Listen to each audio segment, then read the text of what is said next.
nam thần triệu người mê Jung Hae-in diễn rất hay và hôn cực giỏi. Không chỉ chinh phục với ngoại hình điển trai, nam thần triệu người mê Jung Hae-in còn tạo ấn tượng mạnh nhờ sự ăn ý với bạn diễn nữ, giúp anh có những cảnh lãng mạn bùng nổ cảm xúc. Love Next Door, con trai bạn mẹ, đang phát sóng, nhanh chóng gây sốt màn ảnh nhỏ. Bộ phim xoay quanh chuyện tình giữa Choi Sang-hyo, một kiến trúc sư tài năng, và Bae So-min, một cô gái từng thành công nhưng bỗng rơi vào cảnh thất nghiệp. Cả hai có tuổi thơ gắn bó sâu sắc, nhưng những kỷ niệm đó trở thành gánh nặng trong mối quan hệ hiện tại. Khi gặp lại, họ đối mặt với cảm xúc phức tạp và những rắc rối bất ngờ, khiến cuộc sống đảo lộn. Trong tập 12 mới phát sóng, chuyện tình giữa Seok-ryu và Song-hyo lên đến cao trào khi hóa giải hiểu lầm về người yêu cũ, đồng thời có nhiều thời gian riêng tư dành cho nhau hơn. Mặc dù có ý kiến cho rằng lời thoại hơi sến, nhưng nụ hôn dài của cặp đôi vẫn được đánh giá là biết chiều lòng người xem, tạo nhiều cảm xúc rung động. Trước đó, Jung Hae-in gây ấn tượng với phim Chị đẹp mua cơm ngon cho tôi, đóng cùng Son Ye-jin. Bộ phim kể về cuộc gặp gỡ định mệnh giữa hai tâm hồn cô đơn. Jin một phụ nữ thành đạt nhưng mang nhiều vết thương lòng, bất ngờ rơi vào vòng xoáy tình yêu với Jeon-hee, Jun-in, chàng trai trẻ đầy nhiệt huyết và năng lượng.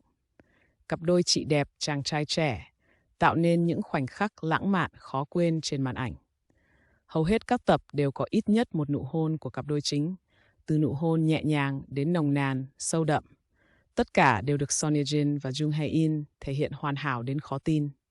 Jung Hae-in với vẻ điển trai và lối diễn tự nhiên còn gây ấn tượng ở hoa tuyết điểm. Bộ phim kể về chuyện tình lãng mạn giữa cô sinh viên Nam Hàn nhóm Blackpink và gián điệp Bắc Triều Tiên Suho. Tình yêu nảy nở từ cái nhìn đầu tiên, nhưng tình thế chính trị ép buộc Suho phải bắt cả ký túc xá nữ Hoso, bao gồm Young-ro, làm con tin. Trong tập 11, cảnh hôn giữa Jung Hae-in và Jisoo diễn ra trong bối cảnh căng thẳng. Suho đang đối diện với nguy hiểm và áp lực khi bị NSA lợi dụng cho những âm mưu chính trị, tạo sự đối lập giữa tình yêu cá nhân và các thế lực ngầm. Nụ hôn giữa Suho và nhân vật nữ chính không chỉ thể hiện tình yêu chân thành, mà còn là điểm sáng trong bối cảnh u ám, đầy thử thách. Dù có một cái kết lấy đi không ít nước mắt của khán giả, Jung Hae-in và Jisoo vẫn có được những thành công nhất định nhờ vào phản ứng hóa học vô cùng ngọt ngào của hai diễn viên. Những năm qua, Diệp Kha không hoạt động trong làng giải trí, chỉ tập trung tạo dựng thương hiệu thời trang riêng và mở thẩm mỹ viện. Hậu chia tay chồng, Diệp Kha xây dựng hình tượng một phụ nữ độc thân, xinh đẹp, quyến rũ, có sự nghiệp riêng sau hôn nhân đổ vỡ. Hiện tại, ngoài những lời chúc phúc từ bạn bè, Diệp Kha cũng đối mặt với những sức ép lớn từ dư luận và các tin đồn quanh cuộc sống cá nhân. Người đẹp vướng tin đồn ngoại tình khiến hôn nhân đổ vỡ, xuất thân từ một lò đào tạo săn đại gia, nơi giúp những cô gái có nhan sắc tiếp cận và chiếm tình cảm của các nghệ sĩ danh tiếng, giàu có hàng đầu ngành giải trí. Trong đó, thông tin Diệp Kha được cho là người thứ ba trong mối quan hệ của Huỳnh Hiểu Minh và vợ cũ, nữ diễn viên Angela Baby, khiến nhiều người tò mò.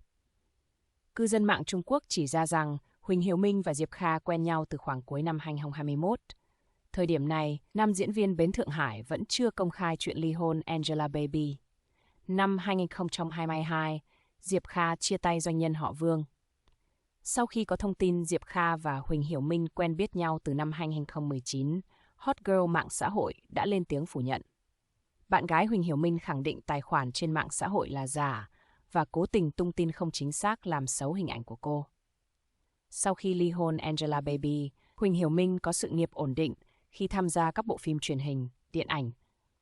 Bên cạnh đó, anh còn làm người chủ trì của các chương trình giải trí như Nhà hàng Trung Hoa, Chị đẹp đạp gió rẽ sóng. Khi nhắc tới vợ cũ, Huỳnh Hiểu Minh dùng từ mẹ của bọt biển nhỏ. Chia sẻ với phóng viên, nam diễn viên họ Huỳnh giải thích, anh muốn tập trung cho công việc và được biết tới với hình tượng một nghệ sĩ chăm chỉ, năng nổ, thay vì những ồn ào đời tư. Ngoài ra, anh cũng muốn bù đắp cho cậu con trai Tiếu Hải Miên và giữ quan hệ bình thường với vợ cũ, Angela Baby.